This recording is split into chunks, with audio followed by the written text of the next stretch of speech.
Hi everybody, thanks very much for coming along to this evening's PHP Northeast talk. Today we have Peter Horton from Wordnerds to talk to us about multi-tenancy. As always, a big thanks to our sponsors, Ronald James, I Am Property and Opia, whose support make it possible for us to run our events. If you're in the market for a new role, I'd definitely advise checking them out. Ronald James, they're the Northeast's premier digital recruitment agency. Got lots of jobs on the books. If you're looking to grow your team, they're also a good company to speak to about finding new talent. And both I Am Property and Opia are regularly hiring Laravel, PHP, Vue.js developers, so reach out to them as well if you're looking for something new. I definitely recommend it. Okay, I'll hand over to Peter, and he's going to talk about multi-tenancy.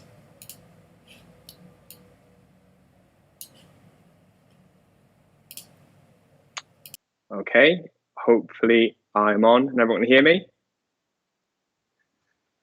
Right, I'll make start. So yeah, firstly, thanks first of all for taking the time to listen to my talk about multi-tenancy. If you'd like to connect with me afterwards, that's my Twitter handle right there if you want to connect with me on Twitter. So let's start with the boring stuff. Who am I? So my name is Peter Houghton. I'm based here in the Northeast in Newcastle. So if you've attended a PHP Northeast meetup in the past, you may well have bumped into me. So I've been working in some form of agile software development for around about 10 years now. And I currently work as a software engineer at a startup called Wordnerds, who are also based here in the Northeast in Gateshead. So Wordnerds is one of the few companies in the UK that uses a combination of AI and linguistics, and that allows our platform to truly understand language, meaning, and sentiment. And if that's something that sounds interesting to you, then we're always looking for talented people, so feel free to drop me a line. So my talk today is split into three areas. And first of all, I'll be looking at single and multi-tenant applications, the key differences between them and their typical use cases. Secondly, I'll be looking at where multi-tenancy can be useful and a useful sort of architecture to build into your application. Then finally, I'll be looking at the different strategies and ways of implementing multi-tenancy into your app. So let's start with single tenant applications. And this basically is your house. It's occupied by a single homeowner, i.e. the tenant. The house can be chosen or built to the needs of the tenant. It can also be adapted, modified, and extended where necessary. And like a house, it's going to have its own set of utilities, its own supply of gas, electricity, and water. You can sort of think of this as the set of resources that you would need to host a single tenant application. And of course, as a house, it's built and is completely independent of other applications that you may also well be responsible for.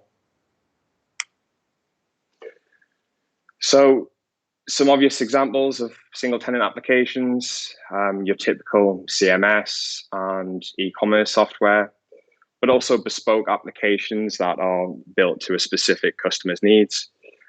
Each of these are designed in a way to support and cater for a single customer.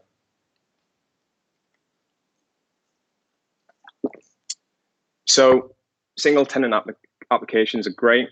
Like we said, when you need to tailor the application to the specific needs of the customer. And because they're separate to one another, they can be hosted independently in terms of the provider, the configuration, and the hardware that you're going to use. This also makes them a lot easier to back up and migrate when needed. And as I mentioned, they're independent of one another. So unlike a multi-tenant setup, tenants or different applications are unlikely to impact one another. This obviously depends on how they're hosted, and if they do share resources, then that's not strictly true, and there may be some impact there. So single tenant applications, they only really fall short when you need to support a variety or a lot of them. There's going to be multiple updates and patches per each application. They're going to come at different intervals, and as a security fix is released or an update to a framework, you're going to have to keep on top of those and make sure that everything's kept secure and up to date for each customer. And with that, you're going to have multiple deployments. So obviously, each application might have its own deployment strategy that you're also going to have to build, maintain, and make sure is working correctly. You're probably going to find yourself juggling different versions of software or different versions of packages, languages, operating systems on a server. Generally speaking, there's going to be a lot more overall maintenance, especially in terms of infrastructure, in order to host these different applications. And this is going to scale with the number of applications that you do support. So it's only going to get bigger as you take on more customers and clients. So multi-tenancy is an alternative concept that solves a lot of these problems by sharing a single code base and set of resources. So where a single tenant application can be sort of viewed as your house, your multi-tenant application can be seen as an apartment block. So it's a single structure and it houses several tenants at once.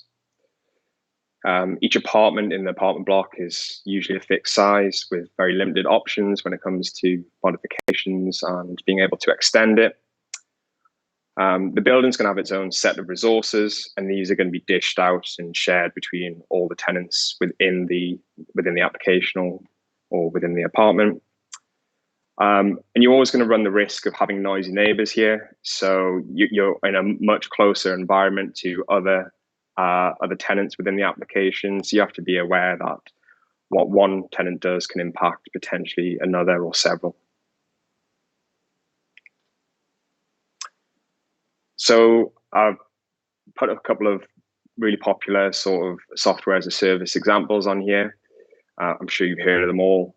And these are all multi-tenant applications that are software that cater for multiple customers whilst running a single instance.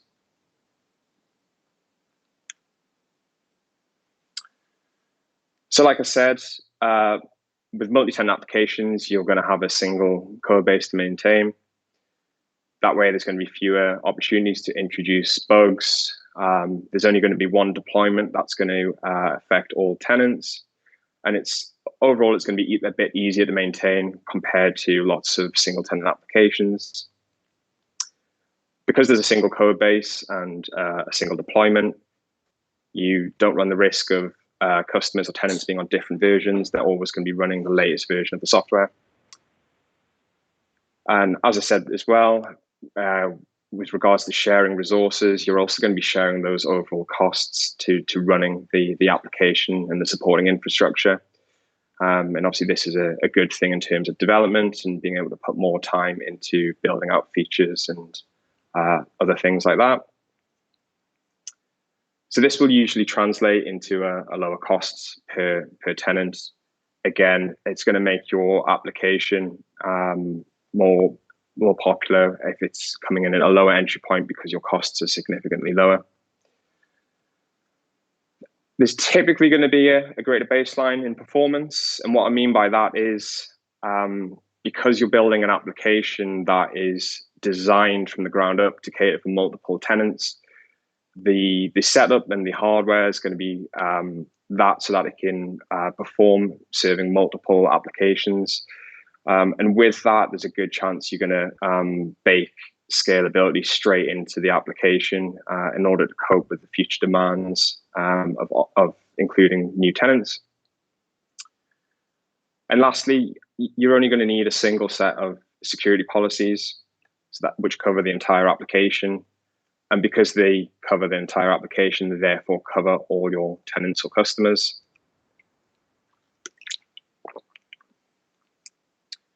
So when would you want to consider using multi-tenancy or building multi-tenancy into your application. Well, the most obvious option is when you want to build a product or a resellable application, such as software as a service. That's exactly what we do here at Wordnerds. We offer a single platform for multiple different customers in different industries, all running off the same application. You might want to combine similar applications. So where there's a crossover between their use case and the types of customers that they're serving and the problems that they solve, there might be some commonality there, and it might be worth merging those into a single application. And alternatively, you might already be running or maintaining multiple versions of the exact same platform. If this is something that you've developed in-house, then the obvious choice there would probably be to merge all these into a single platform in order to gain all the benefits that come with multi-tenancy. So how can you go about implementing multi-tenancy within your application? What are the different sort of considerations that we need to look at when building a multi-tenant application? Because it's not as easy as just downloading a package and your application just running fine and serving multiple clients. There's some questions and some considerations that you're going to want to make early on to guarantee that you've got that sort of future, that future-proofed roadmap laid out for your application. So I guess the obvious starting point is data segregation. So if you're hosting multiple tenants with their own set of data, the obvious risk is data being leaked between tenants or overwritten, especially if that data is of a sensitive nature. That's something you really don't want to happen.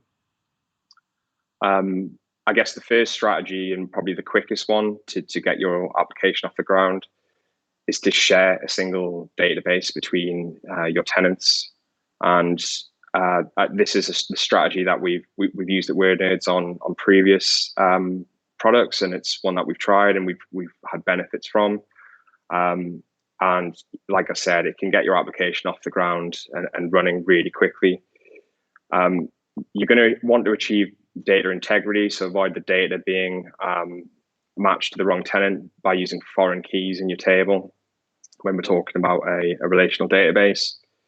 You're going to want to link data back to the primary tenant, and in order to do that, you're going to have to make your queries tenant aware. And what I mean by that is constraining them in a way that they're always looking at the current tenant that they're serving. There's a great way of doing this, if you're using Laravel, for example, is looking at global query scopes, and these can automatically apply constraints for you. Another option might be looking at the repository pattern. So rather than writing raw queries throughout your application, building out a repository class for the various entities and ensuring that all your queries in there are constrained correctly, and then only interfacing with the repository class to display and write data. So there's some obvious upsides of this, and one of the biggest ones that we found is you can share data between multiple tenants really easily. Because all that data does effectively exist on a single database, it's there to be queried, and you can do that. It's probably going to be quicker to set up new tenants as well. They all live in the same database. You're probably just going to run a query to go insert that main tenant record, and then you've got your new tenant available to use your application. From an application point of view, you've only got a single database connection and set of credentials to worry about. We'll come on to the multiple database strategy next, but compared to having multiple databases, you've just got a single connection. You don't need to worry about switching that out. And lastly, you're going to have a single set of migrations that covers all your tenants. You've got a single database schema that you're making changes to. One migration to that schema is going to update it for absolutely everyone. There's obviously some downsides to this, and the first downside is the positive, because it's easier to show multiple tenants data. it's also going to be a riskier option. There's more chance of data being leaked or overwritten between tenants. If you or somebody else is writing a query that doesn't take into account the current tenant, there's a real risk there that you can access data from a different tenant's set of data. Your database constraints can be more complicated, and what I mean by that is if you use a unique index as an example, when you're indexing a column on a table, you need to take that column into account as well as the tenant. For example, an e-commerce multi-tenant application, you don't want one tenant to be able to use a product name that needs to be unique, that the next tenant can't use, for example. So single databases are usually harder to scale. They're not impossible. You can look at using read replication to handle that, but typically speaking, it's a trickier task. There's also a single point of failure for all your tenants. So because all that data lives in a single database, if anything was to go wrong or if there was any downtime associated with that database, the chances are you're gonna pull down the main application for absolutely everyone.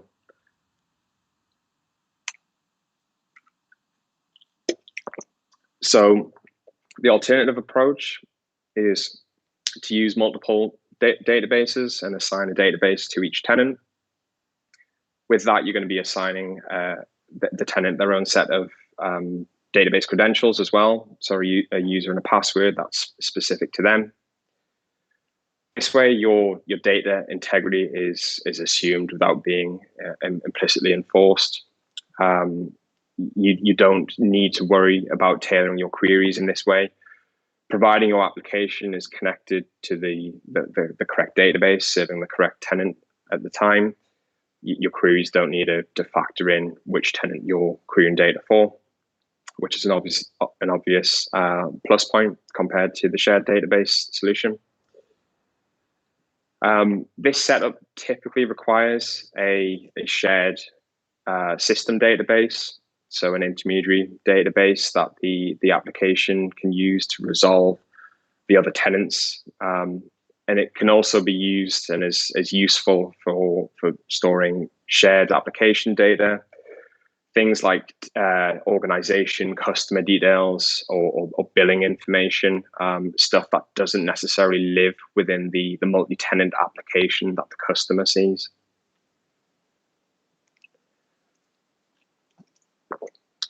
So I guess the biggest plus point of using multiple databases is that you're going to have superior data segregation. As I've touched on before, you're less likely to be caught out with a dodgy query that someone's written that affects another tenant without explicitly changing that action.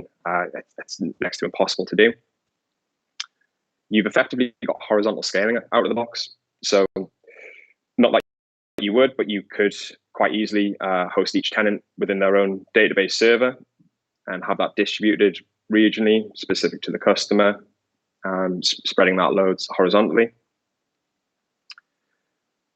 The tenants are less likely to have an impact on one another. So again, because they're using their own separate databases, especially if they're on a separate server, issues like high load or a corruption in a table or something like that is unlikely to affect another tenant, and even more unlikely to bring your application down. It's also possible to canary test with so-called beta tenants. So if you want to, you can choose to migrate only a certain set of tenants that are marked as beta. That way you can test out risky deployments or even trial new features before rolling that out to the main set of tenants in your application. So your backups and ability to restore data for each of your tenants is going to be a whole lot easier. You're not going to have to worry about querying the data out of a single database. You can just back up the whole thing and restore it. And like I said, one client being down is not going to affect everyone else or the rest of the application. You can also pair the hardware and performance to each tenant. So if you know that a customer is going to have a lot of data or a lot of users and is basically heavy usage, you can place them on higher performing hardware and set them off with their own replication and automatic failover and all that sort of stuff. That's completely possible with a multiple database setup. So some things to consider, not necessarily downsides, but stuff that you need to take into account. Your application needs to be able to handle and switch multiple database connections. So this is obviously going to add some complexity to the application, and be aware that when you're querying in a non-tenant context, so if you're trying to access data from that shared system database, you're going to have to make sure that you're on the correct connection there to do that. That is something that you need to be aware of and need to build into your application to do that. So sharing data between tenants is obviously going to be a lot harder. All their data exists in separate databases, like I said, with their own connection set of credentials. The way that we've sort of got around this is to really leverage that shared system database. And if you need to display or aggregate data from multiple tenants, it makes sense to push that data into the shared database and do your querying at that level. That's the best way that we've found to do that, rather than trying to switch connections on the fly and pull out data within a single request. That certainly isn't going to work when you start scaling to tens, hundreds, thousands of tenants. So this system database that we're describing that resolves the tenants, that stores that information and pairs the application to the correct database, that's going to become your single point of failure. So it's going to be a good idea to cache that data anyway. So for each request, rather than hitting that database, setting up some cache to resolve is good practice. That also means in the event that the system database becomes unavailable, you can still serve your application. So protect that system database at all costs, basically. So this is the strategy we use at Wordnerds.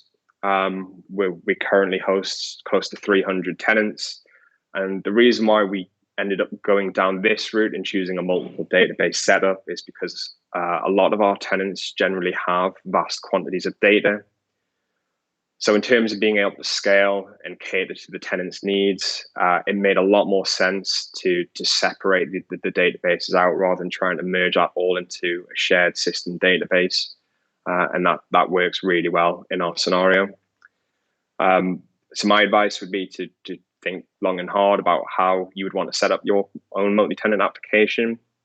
As you can imagine, once you've picked one strategy, switching it later down the line, especially if you're live client info, client data, is going to be a real pain in the arse. So in a multi-database setup, like we've just talked about, you can choose either to store your users of your application, so the users that belong to each of your tenants, either in the centralized system database or within the tenant database itself. So at first glance, it probably seems an obvious choice to store tenant users within a tenant database. That seems logical.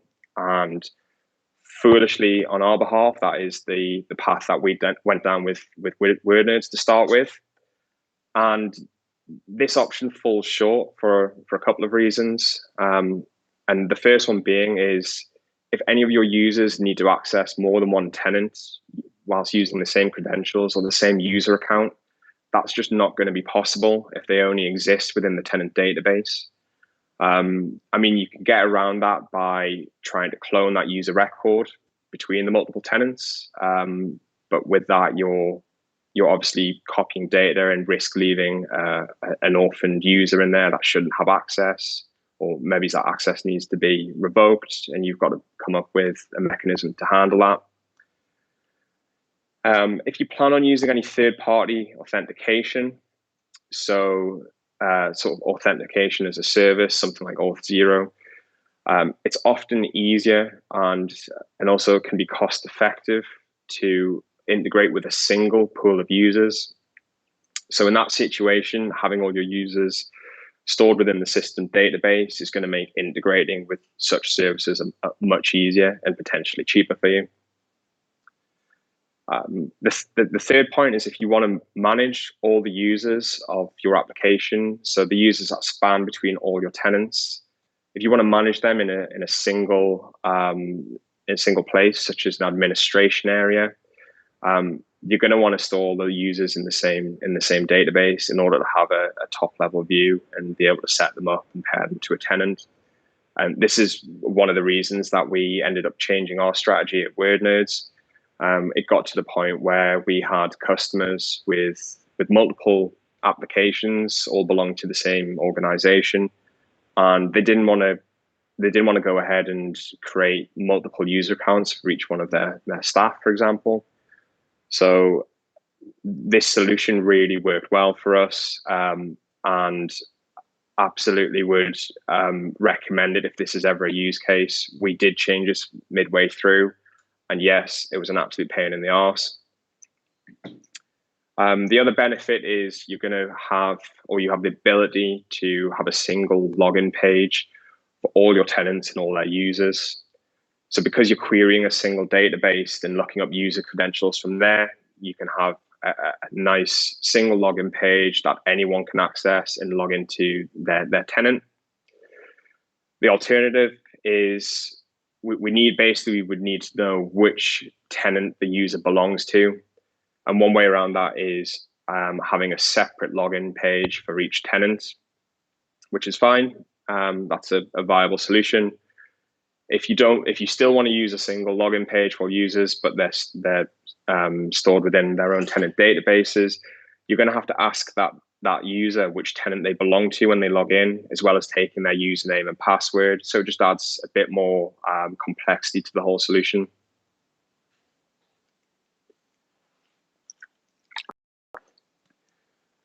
So next, let's talk about assets and caching. So just like with data stored within the database, there's a risk there of cached data being leaked between tenants or potentially overwritten. And the simplest way to do this, and it really is simple, is just by prefixing those cache keys and having a good mechanism to do that automatically for you. And the way we solve this at Wordnerds is by creating a subclass of our main caching service, specifically for use with tenant cache. And in that subclass, we wrote the code that automatically prefixed cache keys with the tenant identifier, and at the same time looked up the cache key and automatically inserted that prefix to retrieve it. That's the easiest way to segregate your cache between tenants. So with files, this is a slightly different approach. So obviously, if you allow your tenants to upload files into the platform, you're going to want to make sure that another tenant can't access that file, or worse still, delete it or overwrite it, especially if that data is sensitive. So in a similar approach to the database, you can give each tenant their own root directory for their assets. Or if you're using a service such as S3, you can assign a bucket to each one of your tenants to ensure that there's no chance of files being leaked between those tenants.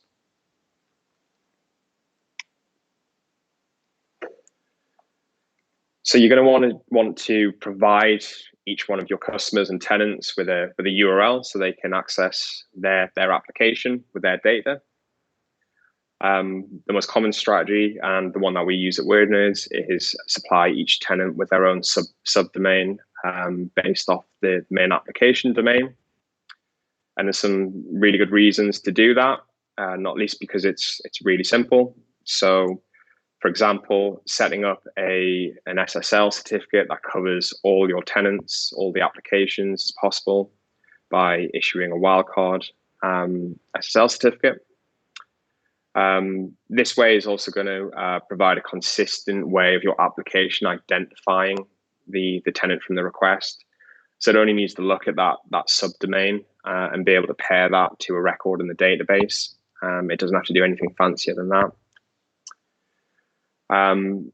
Similar to the SSL certificate, you only need one DNS record. And again, that's a wildcard record that will cover all subdomains within the main application. So there's no additional setup needed there when you onboard or remove a tenant from your application. And this is a really cool sort of side feature that's possible when you're doing authentication. So if you use a wildcard cookie domain based off the main domain, you can effectively share that cookie with all immediate subdomains. And what that actually translates to is being able to authenticate your user within all of their applications, within all their tenants that they have access to. So in our setup, as I mentioned, users do have access to more than one tenant. They only need to log in once, and once that cookie is set, that covers all tenants within our application. Obviously, our application needs to make a check that that user can access the specific tenant that they're requesting. But because they've authenticated once, this is completely possible and is a feature that we use. So I guess the alternative strategy is to allow your tenants to use their own custom domains. And I guess the most obvious reason why you might want to go down this route is to allow your application to be completely white labeled. The customer or the tenant doesn't need to, or the users don't need to know which application you're using based on the domain. They can white label that and use their own.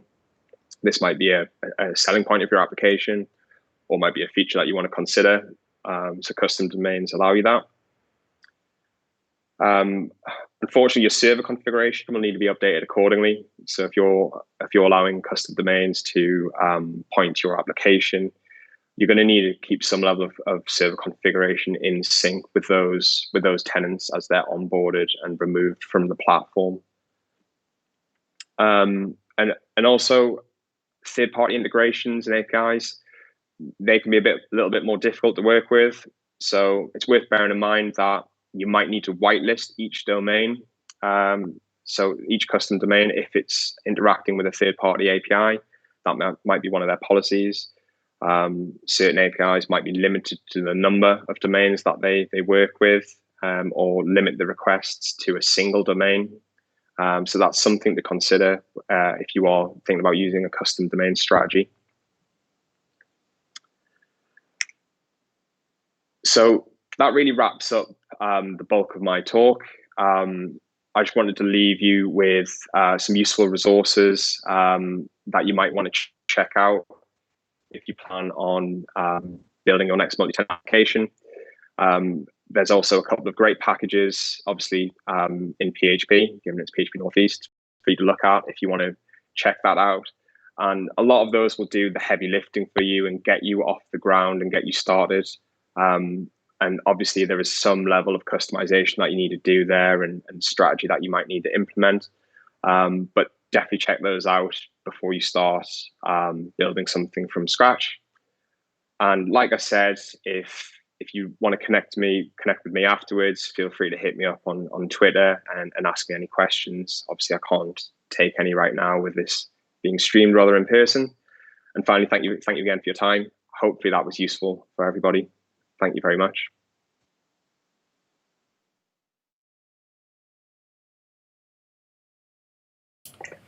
Thanks very much to Peter for giving us that talk. Really interesting look at multi-tenancy within a software as a service project. Lots of interesting approaches, and it looks like he's encountered a lot of the problems I think many of us have experienced, judging by some of the comments. And of course, most importantly, you've all had two different views of the Gateshead Quayside today, so I hope you've enjoyed that as well. Finally, a big thank you to our sponsors, Ronald James, I Am Property and Opia. Without their support, our events wouldn't be possible, so a big thanks to them. Yeah. Losing 20 seconds. Okay, we've got to, I'll have to hang up the Skype so we lose Peter there. Yeah, just in chat. Sorry about that, bit of echo from Peter. So yeah, thanks again for everybody for coming, to our sponsors, to Peter. Hope you enjoyed the talk, and we'll see you next month. Thanks very much.